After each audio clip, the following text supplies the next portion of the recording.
रणसंग्राममध्ये संध्याकाळी 6 पासून आम्ही अनेक राज्यांचा आढावा आपल्यासाठी घेतात। त्यात पंजाब होतं, पश्चिम बंगाल होतं, उत्तर प्रदेश होतं, राजस्थान होतं। आपण गेले 2 तास चर्चा करतोय महाराष्ट्राची आणि त्याचा कळसाध्याय आता आलेला आहे। एवढ्या प्रचंड मोठ्या पॅनलला घेऊन आपण महाराष्ट्रातल्या सर्वात कळीच्या 5 जागांची चर्चा करणार आहोत, ज्याची सर्वजण वाट पाहत होते। मला अनेक मोबाईलवर SMS आलेले आहेत की आपण मुंबईची आणि त्यापेक्षा सुद्धा रत्नागिरीची कधी चर्चा करणार आहात, त्याची चर्चा आपण करणार आहोत। आपण ग्राफिक्सच्या माध्यमातून सर्वप्रथम पाहूया मुंबईतल्या कळीच्या जागा कोणत्या आहेत। आपण ग्राफिक्सच्या पडद्यावर पहा। बिग फाईट, बिग टेन्शन, दक्षिण मुंबई अर्थातच मिलिंद देवरान त्यांना कळवा आव्हान, अरविंद सावंत शिवसेनेचे आणि बाळा नांदगावकर मनसे। आपण दुसरी बिग फाईट मुंबईची पाहूया। मुंबईची दुसरी बिग फाईट आहे दक्षिण मध्य मुंबई, एकनाथ गायकवाड त्यांना कडवं आव्हान, राहुल शेवाळे शिवसेनेचं आणि त्या ठिकाणी आदित्य शिरोडकर मनसेचे।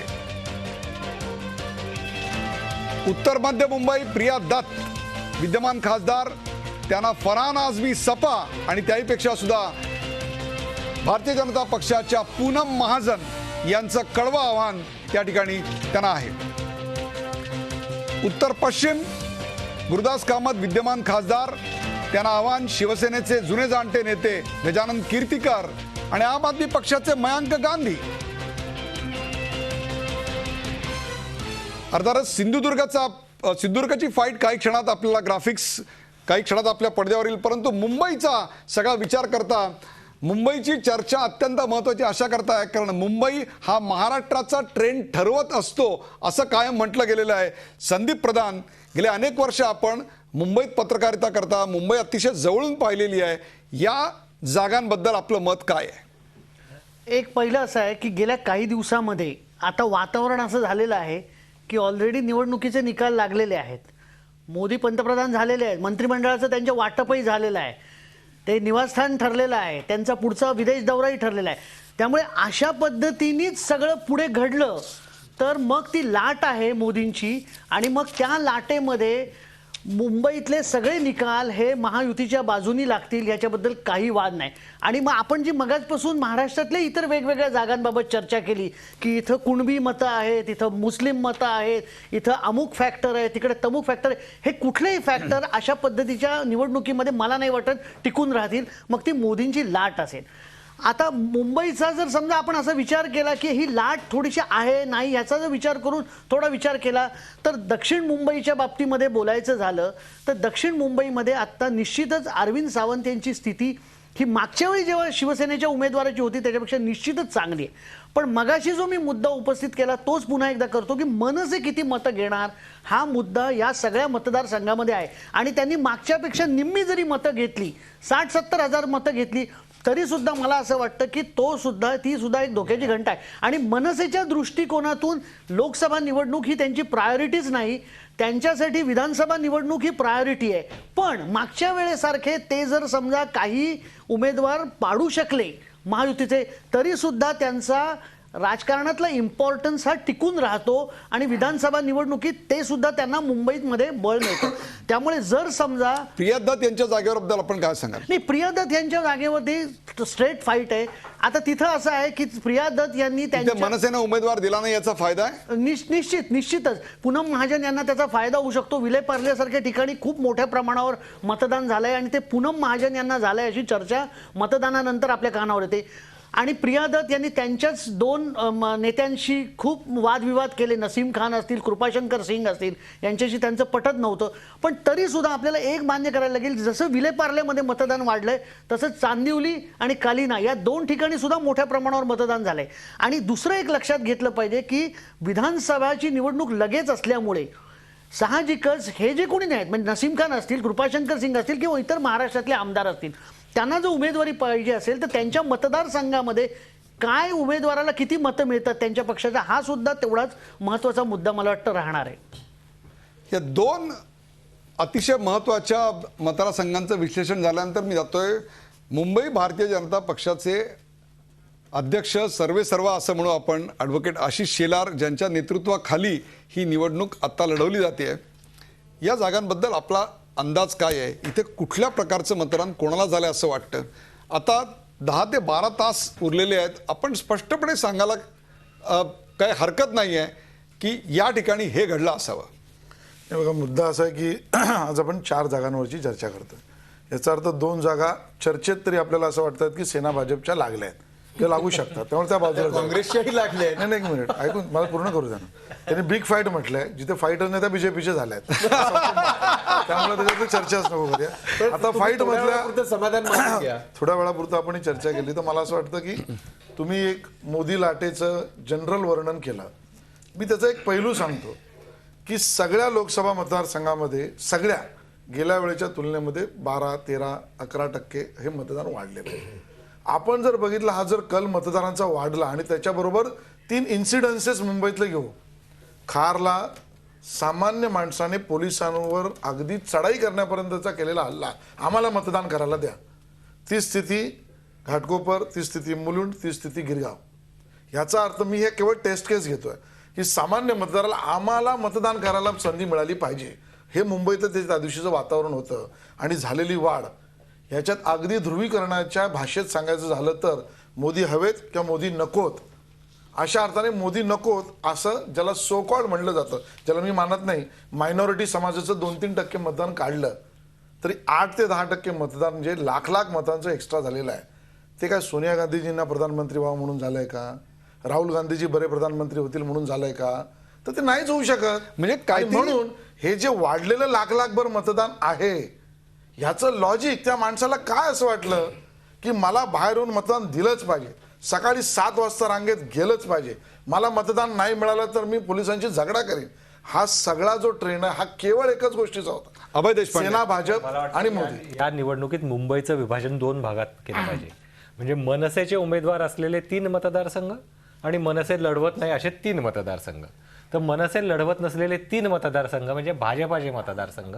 यातले 2 उत्तर मुंबई आणि ईशान्य मुंबई इथे भाजपाला निश्चितपणे ॲडव्हान्टेज आहे. एक तिसरा मतदारसंघ जो आहे पूनम महाजन विरुद्ध प्रिया दत्त, या लढतीमध्ये ही तुल्यबळ लढत आहे. दोन्ही बाजूने मोठ्या प्रमाणात मतदान झालेलं आहे. ही फाईट मधली जागा नाही नाही, मला असं वाटतं की इथे- अभयजी, नाही, एक मिनिट मुद्दा मला पूर्ण बोलतो, करतो. चुकीचा रेकॉर्डवर जाऊ नये म्हणून आपण तुल्यबळ आणि दोन्ही बाजूने म्हणतात. आपणही म्हणाला बूथ वाईजचे आकडे मी देऊ शकतो. नाही बरोबर आहे ना, ते बूथ तुमचे- वाईजच्या आकड्यांमध्ये ध्रुवीकरणामध्ये जे सोकॉल ध्रुवीकरण म्हणतात अगदी बरोबर. त्या मायनॉरिटी बूथ मध्ये 32 ते 38% मतदान झालंय. बरोबर आहे, आणि पण त्याच त्या- तुलनेमध्ये जे मतदार उत्तर भारतीय dominated, Marathi dominated, otherwise dominated आहेत तिथे 40, 45, 50% गेलेलं आहे. बरोबर आणि आहे. त्यामुळे अशा पद्धतीने तुल्यबळ मतदान ज्याला झालं ज्याला असं आपण नाही. ज्याला आपण मला- मुद्दा- इलेक्शनच्या मॅट्रिक्स मध्ये मुद्दा पूर्ण करायचा मायक्रो मॅनेजमेंट म्हणू, त्या मायक्रो मॅनेजमेंट मध्ये भारतीय जनता पक्ष यावेळी नाही, एक आशिष मुद्दा- शेलार तुमच्या नेतृत्वाखाली मुंबईमध्ये अधिक नाही, काय म्हणू आपण ज्याला या अधिक संदर्भातला- जोशानं उतरलेला होता. या संदर्भात त्याला या पर्याय संदर्भातला नव्हता. मला वाटतं अतिशय महत्वाचा दुसरा मुद्दा आहे की या निवडणुकीमध्ये गुजराती मतदारांचं प्रमाण जास्त होतं. Exactly. ही दुसरी गोष्ट. तिसरी गोष्ट होती की या निवडणुकीमध्ये 2 फॅक्टर मुंबईत महत्वाचे ठरतील असं आपण गृहीत धरत होतो. एक होता आप आणि जे त्या आपचे महाराष्ट्रातले स्वयंघोषित बाप. हे दोन्हीही मला वाटतं की या निवडणुकीत मुंबईत आपचे स्वयंघोषित- त्या बाबतीत प्रभावी ठरले नाहीत. त्यामुळे मला वाटतं की या निवडणुकीत युतीला मागच्या वेळेस जो त्यांचा पूर्ण सफाया झाला होता तशी परिस्थिती नाही.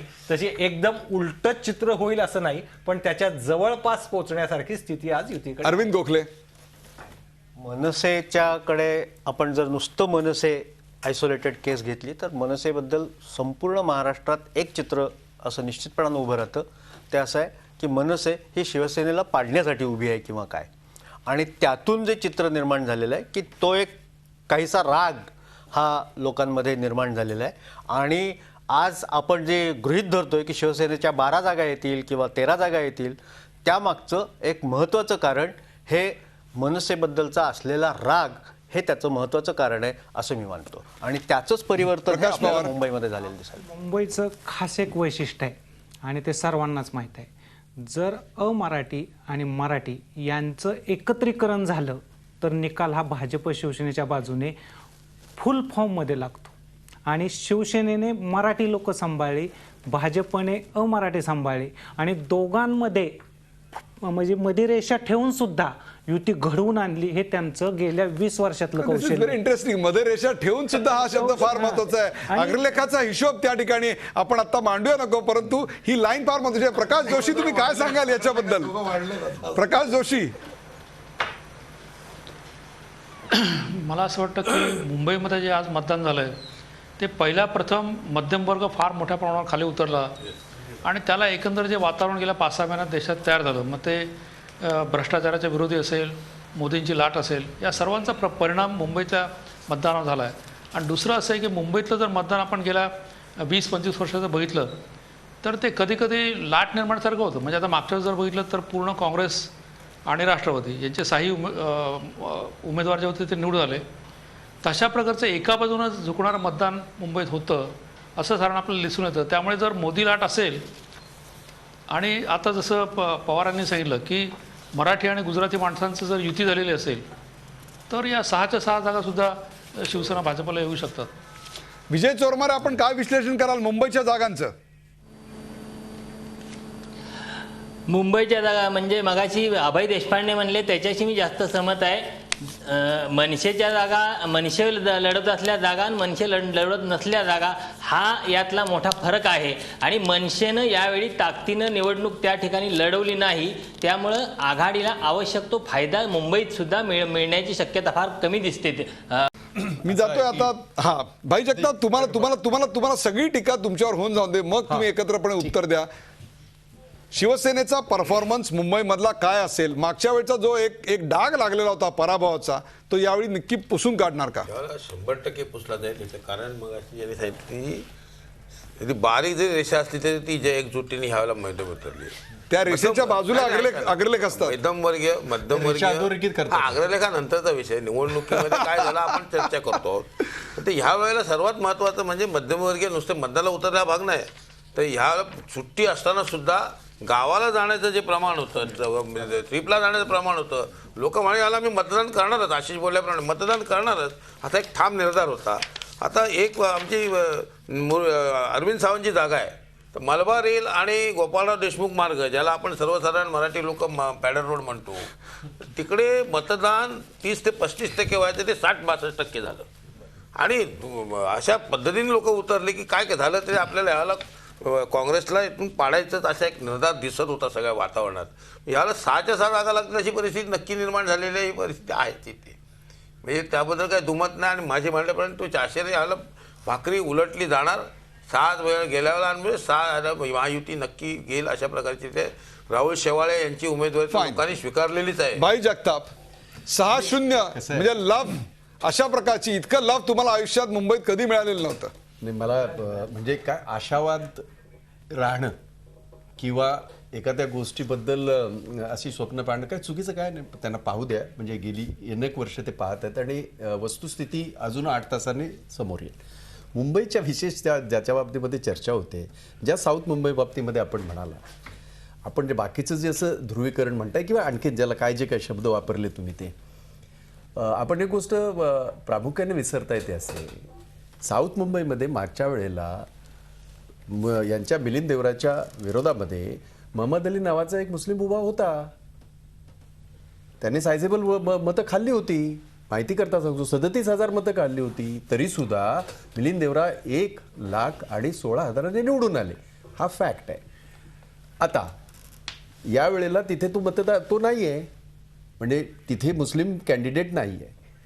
मला एक सांगा की समजा या सगळ्या ज्याचं विश्लेषण यांनी केलं किंवा अध्यक्षांनी केलं, भाजपच्या अध्यक्षांनी केलं, भाजपच्या अध्यक्षाने म्हटलं बरं का, त्यांनी जे केलं तर त्यांना तर करावाच लागेल, कारण त्यांची प्रतिष्ठा पणाला पे लगी हुई है तो वो बात करेंगे.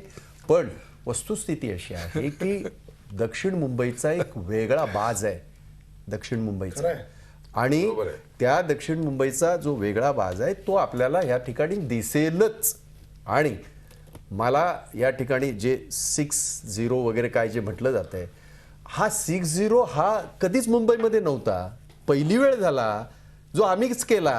म्हणजे एक मिनिट, नाही, शिवसेना भाजपच्या काळामध्ये 6-0 झाला, बरोबर आहे. एकदा झालं सुद्धा खासदार होते. बरं जरा मला पण माझा मुद्दा काय नाही एक मिनिट. बरं, ठीक त्यावेळेला 6-0 विधानसभेचा सॉरी विधानसभेचा नाही, म्हणूनच म्हटलं उगाच आता नाही मुद्दा आता असा आहे. असा एक मिनिट एक तर पहिली गोष्ट 6-0 तेव्हा नसण्याचं कारण असं तेव्हा 5च जागा होत्या, त्यामुळे 6-0 असण्याचं कारण नव्हतं. हा एक मुद्दा. काय आपण हुशार आहोत, वकील आहोत म्हणून काय सगळ्याच गोष्टी त्या तशा पद्धतीने मांडल्या पाहिजे असं नाही. म्हणून मी मुद्दाम म्हणालो की 6-0 हा विषय नव्हता. आणि तरी सुद्धा आपण जे म्हणताय ते विधानसभेचं म्हणताय, लोकसभेचं असं चित्र नव्हतंच कधी, जे पहिली वेळ झालं मुंबईच्या इतिहासामध्ये. आता याच्यामध्ये जे आजकाल जे काय म्हणत आहेत, मी आपल्याला नम्रपणे सांगू इच्छितो, आम्ही जर 6-0 रिपीट केला तर आश्चर्य वाटू नये. आणि तशी परिस्थिती तुम्ही प्रियादतच्या बाबतीमध्ये बोललात. प्रियादतच्या बाबतीमध्ये ज्या बाबतीमध्ये आपण बूथ वाईज जे म्हणत आहात त्या बाबतीमध्ये एकच सांगतो, मागच्या वेळेला तिथे मनसेचं असून सुद्धा प्रियादत ह्या 2-2.5 लाखाने निवडून आल्या होत्या. त्याच्यामध्ये मनसेचा जो सहभाग होता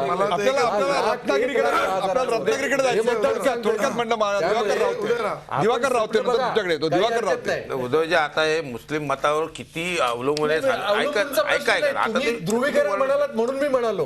ध्रुवीकरण म्हणाला तुमच्या माहितीवर सांगितलं तुम्हाला की मुस्लिम मतांच्या बाबतीमध्ये भेंडीबेन त्या भागामध्ये क्लस्टर डेव्हलपमेंटच्या बाबतीत जो विरोध आहे त्या विरोधाचा फटका यांना बसणार. ती मतं आमच्याकडे येणार नाही ते जरी नक्की असलं तरी ती आपकडे मतं जातील आणि ह्यांचं ध्रुवीकरण होते की नाही. तेव्हा आप कुठे होतो? दक्षिण मुंबईचा बाज भाई तुम्ही जे म्हणाल दक्षिण मुंबईचा बाज हा वेगळा आहे, खरा आहे. आणि त्याच्या अँटी इन्कम्बन्सीची चाहूल यांच्याच दक्षिण मुंबईतल्या मिलिंद देवरांना इतकी लागली की शेवटच्या आठवड्यातल्या सगळ्या प्रचाराच्या होर्डिंगमध्ये त्यांनी स्वतः सोनिया गांधी राहुल गांधी बाजू काढले. त्यांनी होर्डिंगवर सोनियाजी आणि राहुलजी ठेवले नाही आणि त्यांनी केवळ मिलिंद देवराला मतं द्या याचा अर्थ मी जो मगाशी मुद्दा विश्लेषणाचा मांडला की लाख भर मतदार जो एक्स्ट्रा बाहेर आला त्याला इन्सेंटिव्ह हे अन्य कोणाला मत देण्याचं नव्हतं. हे आमचं अनालिसिस आहे. मोदींना देण्याचं, सेना भाजपला देण्याचं. आपण मुंबईची चर्चा केलेली आहे. जी जागा राज्यामध्ये देशामध्ये सोनियाजी आले नाही तो सभेला, सोनियाजी आल्या नाही तो सभेला, सोनियाजी आल्या नाही तो सोनियाजी सभेला. Getting very interesting. आपण मी सर्व पॅनल मोदी नागपुरात का नाही गेले? नागपुराची सभा त्यांनी बाजूला घेतली. मोदी बीड मध्ये का नाही गेले? आपण येणार आहेत म्हणून आजारी पडले की काय मोदी? भाई एक मिनिट. आपण संपूर्ण महाराष्ट्राचं लक्ष ज्या एका जागेकडे आहे त्या रत्नागिरी जागेचं ग्राफिक्सच्या माध्यमातून नंतर त्याच्यावर अत्यंत थोडक्यात चर्चा करणार आहोत. Ratnagiri big fight big tension. Ratnagiri Sindhudurg या ठिकाणी काँग्रेसचे विद्यमान आमदार डॉक्टर निलेश राणे आणि त्यांना कडवं आव्हान हे शिवसेनेच्या विनायक राऊत यांचं. या जागेवर सर्वप्रथम मी जातो अभय देशपांडे यांच्याकडे. अभय देशपांडे, ही निवडणूक अत्यंत चुरशीची झालेली आहे. मागच्याच वेळेस ते फार कमी मार्जिनने निवडून आले होते, परंतु तरीही रत्नागिरी पट्ट्यामध्ये विशेषतः साखरे, नाटे, जैतापूर हा जो भाग आहे या भागातलं मतदान मला वाटतं निर्णायक ठरेल. आणि आज तरी स्लाइट काय ही फोटो फिनिश असणारी निवडणूक आहे. ही फोटो फिनिश मध्ये very difficult to predict. Photo finish आहे आणि म्हणूनच ती अत्यंत शेवटची घेतलेली आहे. चुरशीची लढाई आहे. शिवसेनेचं मत तर या वेळेला 100% नारायण राणे यांच्या आणि त्यांच्या मुलांच्या गुंडगिरीच्या विरोधात जनमत तयारच झालं होतं. आणि त्याला विरोध आमच्याकडनं झाला असं नाही, आम्ही तर करतच आलेलो आहोत. शिवसेना मैदानात उतरलीच होती, शिवसेना प्रतिसाद होता. गेल्या वेळेला त्या राणेंना जे मतदान मिळालं ते रत्नागिरीत जास्त होतं, पण याला रत्नागिरीमध्ये त्यांचा सफाया होणार. जसं यांनी सांगितलं साठे नाट्याने त्या सगळ्या भागामध्ये नाही. एक मिनिट. त्याच वेळेला राष्ट्रवादीने एवढ्या प्राणपणाने त्या स्थानिक कार्यकर्त्यांनी तिथे विरोध केला तेव्हा त्यांच्या नेत्यांनी विचार तुमचा एवढा विरोध काय हे विचारत नव्हता, त्यांच्या मागे उभारायचा प्रयत्न केला. ते दुखावलेले होते. आशिष शेलार. नाही, मला असं वाटतं की सिंधुदुर्ग हे माझं गाव आहे आणि त्यामुळे सिंधुदुर्गाबद्दल थोडंसं मी बाई पण कोकणातलेच आहेत. ते रत्नागिरी भागातले थोडं मी सिंधुदुर्ग भागातला आहे आणि त्यामुळे सिंधुदुर्ग भागातल्या जिथून मालवण मधला इथपर्यंत येतो, नारायणराव ज्या मालवणात आले तिथली गोष्ट तिथलाच पण आहे, मालवणातला. आणि त्यामुळे जैतापूर प्रकल्पाचा फटका बसणार आहे. मला असं वाटतं की याच्यामध्ये रावते साहेबांनी जो मुद्दा म्हटला तो खरा आहे की, आणि देशपांडे जे म्हणाले तेही खरं आहे. फोटो फिनिश एका अर्थाने इतकी वर्ष केलेला ज्याला दादागिरी गुंडगिरी म्हणा काही म्हणा अशा पद्धतीचा राणेंचा प्रभाव म्हणायचा का काय जे शब्द वापरायचे मला माहीत नाही. आणि दुसऱ्या बाजूनं पैशाचे खेळी ह्या दोन्ही गावागावात चर्चेचे मुद्दे आहेत. आणि म्हणून त्याच्या विरोधात लोक एकवटली कुठपर्यंत तर ह्यांच्याबरोबर बसणारे विजय सावंत पण यांच्या विरोधात गेले, ह्यांच्याबरोबर बसणारे दीपक केसरकर पण यांच्या विरोधात गेले. आणि ह्या सगळ्या लोकांसहित सेना भाजप आणि RPIची असलेली ताकद ह्या सगळ्यांची झालेली एकजूट ही बाजूला सारावी इतकी सोटी नाही. आणि त्यामुळे फोटो फिनिश पद्धतीने विनायक राऊत नक्की जिंकतील. शेवटचा प्रश्न भाई जगताप यांना. भाई जगताप, मी तुम्हाला पूर्ण संधी आणि पूर्ण तुम्हाला न्याय देणार आहे. तो अशा करताय की राणे विरुद्ध सारे असा जी लढाई संपूर्ण रंगवली गेली त्याचा फायदा राणांना होणार नाही का? मला एक सांगा, म्हणजे आता जे काय आमचे मित्र म्हणतात आहेत, म्हणजे दिवाकर रावतेंसारखा ज्येष्ठ माणूस ज्याने मंत्री राहिले, राणेंबरोबरच मंत्री राहिले, आमच्या आशिष शेलारांसारखे अध्यक्ष जे त्यांचे राणेंचे गाववाले आहेत, 40-45 वर्षाच्या त्यांच्या कारकिर्दीमध्ये काल परवापर्यंत त्यांना राणे गुंड वाटलेच नाहीत बरं का. आणि ते राज्याचे प्रमुख राहिले, त्यांच्या नेतृत्वाखाली हे मंत्री राहिले, हे त्यांच्या नेतृत्वाखाली यांचं राज्य आलं, तेव्हा त्यांना राणे गुंड वाटले नाहीत. आता अचानक अशी काहीतरी जादूची कांडी फिरली आणि त्यांना ते गुंड पण राणे विरुद्ध सारेचा फायदा राणेंना होणार. एक गोष्ट कोणीही निर्विवादपणे सांगेल, आम्ही जेव्हा राणे समोर होते, त्यांच्या बरोबर होते, मुख्यमंत्री होते, तेव्हाही आम्ही म्हटलं होतं त्या भागाचा विकास 8 महिन्याची संधी मिळालेल्या राणेंनी त्या भागाचा जो विकास केला तो आजही त्याची सगळी पाऊल खुणं यांनाही खुणवतात. बरोबर आहे. म्हणून राणे विरुद्ध जे काय हे झालेलं आहे तिथे मी हे मात्र नक्की सांगेन, मी त्यांच्या अभयजींच्या त्या मताशी मी सहमत आहे. याच्यामध्ये फार मोठा फरक, मागच्या वेळेलाही फार मोठा फरक नव्हताच. म्हणजे असं काय अत्यंत फोटो फिनिश आहे ते म्हणजे बरोबर आहे. फोटो फिनिश मध्ये नारायणराव स्वतः उभे राहणारे, निलेश उभे राहणार पण फरक आहे. आणि नाही, पण मागच्या वेळेला निलेशच निवडून आला हे मला सांगायचं त्यामुळे तुम्ही जो म्हणता तो advantage त्यामुळे फोटो निलेशला देऊ शकत नाही. कार्यक्रमाची वेळ संपत आलेली आहे. मी दोघांना विनंती करतो, सर्व राणेच निवडून येतील. कार्यक्रमाची वेळ संपत आलेली आहे. प्रेक्षक गेले 5 तास आपण मुंबईसह महाराष्ट्र संपूर्ण आपण त्यातल्या अनेक महत्त्वाच्या जागांचं विश्लेषण पाहिलं. कर्नाटकातलं पाहिलं, पश्चिम बंगालमधलं पाहिलं, राजस्थानमधलं पाहिलं. एकूण देशाचा कल आत्ता नमोकडे असला तरी नमोचा जब भारतीय जनता पक्षाला स्पष्ट बहुमताकडे किंवा स्पष्ट बहुमताच्या टप्प्यात नेतो का हे सांगण्याकरता उद्या सकाळी याच सगळ्या पॅनल सकट आपण असणार आहोत. सकाळी 7 वाजल्यापासून आम्ही सगळे सज्ज आहोत. कुठेही जाऊ नका. ट्यून इन झी24 तास किंवा www.24tas.com ला लॉग इन करा. कुठे जाऊ नका, पाहत राहा झी24 तास. राहा एक पाऊल पुढे.